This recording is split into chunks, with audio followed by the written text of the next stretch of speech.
नागपुर नाम के शहर में राजेश अपनी पत्नी सपना और बेटी गुड्डी के साथ रहा करता था। वो एक सरकारी कर्मचारी था जिससे उसकी अच्छी खासी कमाई थी और वो एक अच्छी जिंदगी जिया करते थे। अरे सुनिए ना, आज गुड्डी के खाने के लिए कोई फल नहीं है घर पे। आप तो जानते हैं उसे फल खाना कितना पसंद है। अरे तुम चिंता क्यों करती हो, मैं हूं ना। मैं आज ऑफिस आते हुए गुड्डी के लिए ताजे और रसीले फल ले आऊंगा। हाँ, उसे स्ट्रॉबेरीज, अंगूर, ये सब सारे फल बहुत ज्यादा पसंद है। उसके लिए अच्छे वाले महंगे फल लाइएगा। हाँ मैं जानता हूँ, उसे महंगे फल ज्यादा पसंद है। आखिर बेटी किसकी है। चलो अब मैं चलता हूँ, आज ऑफिस में बहुत ज्यादा काम है। सपना और राजेश अपनी बेटी गुड्डी से बहुत ज्यादा प्यार किया करते थे। वो उसकी हर जरूरत को पूरा करते थे। राजेश शाम को गुड्डी के लिए फल लेने रुकता है। अरे भाई ये फल कैसे दिए। अरे भैया जी बहुत ताजे और मीठे फल हैं, एक बार खाकर तो देखिए। अच्छा एक काम करो, ये अंगूर, स्ट्रॉबेरीज, सेब और एवोकाडो भी दे दो। अरे भैया जी ये एवोकाडो तो बहुत महंगा है, फिर मत कहिएगा कि मैंने बताया नहीं। अरे भाई मुझे पता है ये सारे फल महंगे हैं, मैं अपनी बेटी के लिए रोजाना ले जाता हूँ। अच्छा तो फिर ये लीजिए भैया जी आपके फल, और अब से रोज यहाँ से ही फल ले जाया करिएगा। हम रोज यहाँ ताजे और अलग अलग प्रकार के फल लाया करते हैं। ये तो बहुत अच्छा है, मेरी गुड्डी को फल बहुत पसंद है, अब से मैं यहीं से फल ले जाया करूंगा। राजेश फल वाले से बात कर ही रहा था कि जहाँ फल वाला खड़ा था उसी के पास एक चुड़ैल रहा करती थी। उस चुड़ैल ने राजेश की बात सुन ली और राजेश की कार के ऊपर बैठ गई। आज तो गुड्डी खुश हो जाएगी ये सारे फल देखकर। इतने सारे महंगे फल, आज तो मजा ही आ जाएगा। गुड्डी देखो मैं घर आ गया। पापा आप क्या लाए हैं मेरे लिए? जो तुम्हें पसंद है वही सब लाया हूँ, ये लो। अरे वाह मम्मी देखो, पापा अंगूर, सेब और एवोकेडो भी लाए हैं। अरे पर ये एवोकेडो तो बहुत महंगा आता है, ये क्यों ले आए? एक ही तो बेटी है मेरी, इसके लिए नहीं करूंगा तो किसके लिए करूंगा। आप भी ना बहुत ज्यादा प्यार करते हैं आप गुड्डी से। चलो अब खाना लगा दो, मुझे बहुत भूख लगी है। हाँ चलो गुड्डी, तुम भी खाना खा लो, उसके बाद फल खा लेना। लाओ मैं इन्हें रसोई में रखाती हूँ। ठीक है माँ। सपना सारे फल रसोई में रखाती है और वो चुड़ैल जो राजेश के साथ कार के ऊपर बैठकर आई थी वो भी रसोई की खिड़की के पास आकर खड़ी हो जाती है। अरे वाह, आज तो कितने सारे फल हैं, आज के बाद मैं यहीं से फल ले जाया करूंगी। चुड़ैल आधे फल ले जाती है और आधे फल टोकरी में पड़े रहते हैं। अरे मैंने तो सारे फल यहीं रखे थे, ये आधे कैसे हो गए? लगता है बंदर ले गया होगा कुछ फल। क्या हुआ, किस सोच में पड़ी हो तुम? लगता है इस खिड़की से कोई बंदर आधे फल ले गया है।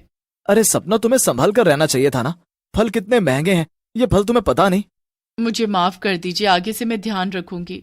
सपना को लगता है कि कोई बंदर इस खिड़की से फल ले गया है, पर उन्हें चुड़ैल के बारे में अभी तक कोई अंदाजा नहीं लगा था। इस बात से अनजान राजेश फिर उस फल वाले के पास फल लेने आता है। अरे भाई आज भी कल जैसे रसीले और ताजे फल देना। अरे भैया जी आज तो मैं ब्लूबेरी भी लाया हूँ, आपकी बेटी को बहुत पसंद आएगा। हाँ ये भी पैक कर दो, ये लीजिए भैया फल। राजेश रोज की तरह फल लेकर घर को लौटता है, लेकिन अब उसके साथ वो चुड़ैल भी उसके घर आया करती थी उन फलों को लेने के लिए। ये लो फल, और हाँ अब इन्हें संभाल कर रख देना, ठीक है?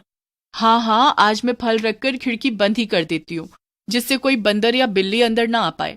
सपना आज फलों को रसोई घर में रखकर खिड़की बंद कर देती है, लेकिन वो चुड़ैल खिड़की खोलकर अंदर आ जाती है।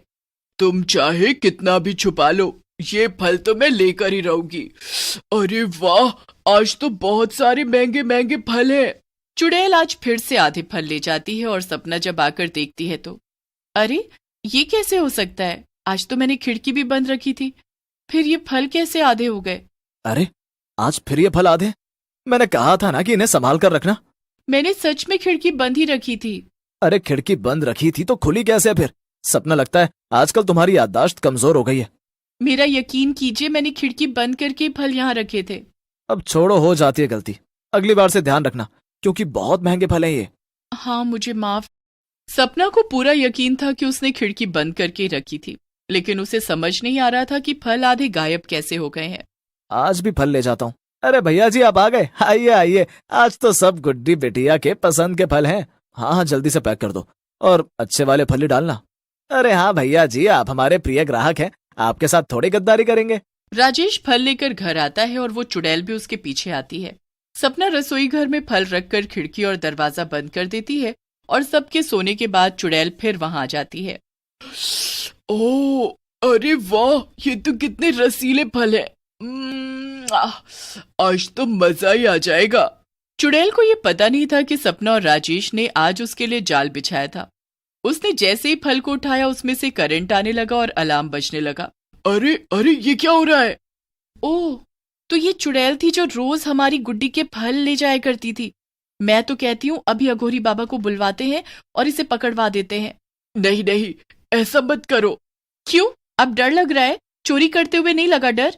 शर्म नहीं आती एक बच्ची के फल चुराते हुए? शर्म तो बहुत आती थी, लेकिन एक माँ अपने आप को रोक नहीं पाई, इसलिए यहाँ रोज ये महंगे फल लेने चली आती हूँ। माँ, कहना क्या चाहती हो तुम? मैं आपको सब कुछ बताती हूँ। मेरा नाम मीना है।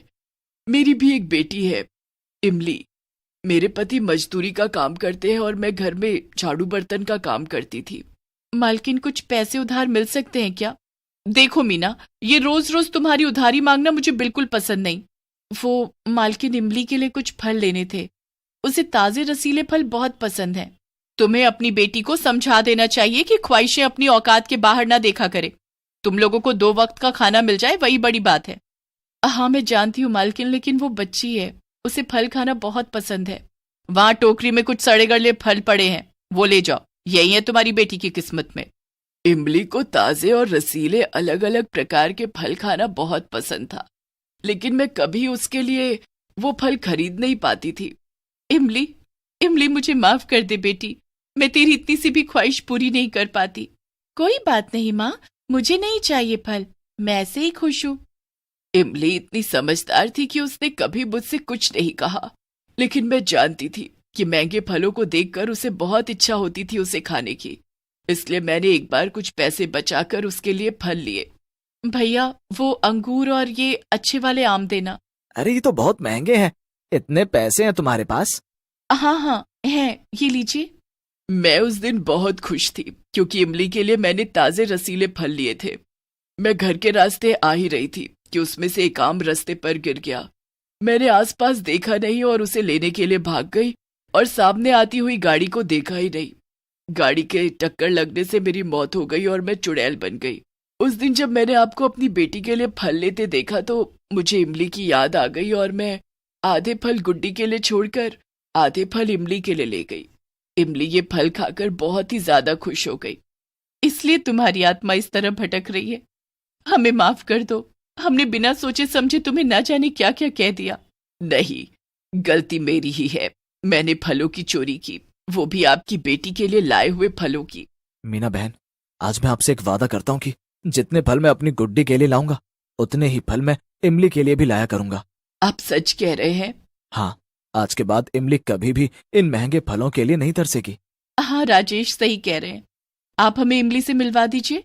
आज के बाद उसे महंगे फलों के लिए कभी भी रोना नहीं पड़ेगा और ना ही आपको उसके लिए चोरी करने की कोई जरूरत है। चुड़ैल राजेश और सपना को अपने घर ले आई और उस दिन के बाद राजेश रोज इमली के लिए ताजे और रसीले फल दे जाया करता था और कभी कभी इमली गुड्डी के साथ घर पर खेलने भी आया करती थी। ये सब देखकर अब मीना की आत्मा खुश हो गई थी, जिस वजह से उसे भी मुक्ति मिल गई। इमली, आओ मिलकर फल खाते हैं। हाँ चलो। ये फल चाहे कितने भी महंगे क्यों ना हो, लेकिन इमली की मुस्कान से कीमती नहीं हो सकते। सही कहा तुमने, इन दोनों की प्यारी सी हंसी के आगे ये महंगे फल बहुत सस्ते हैं।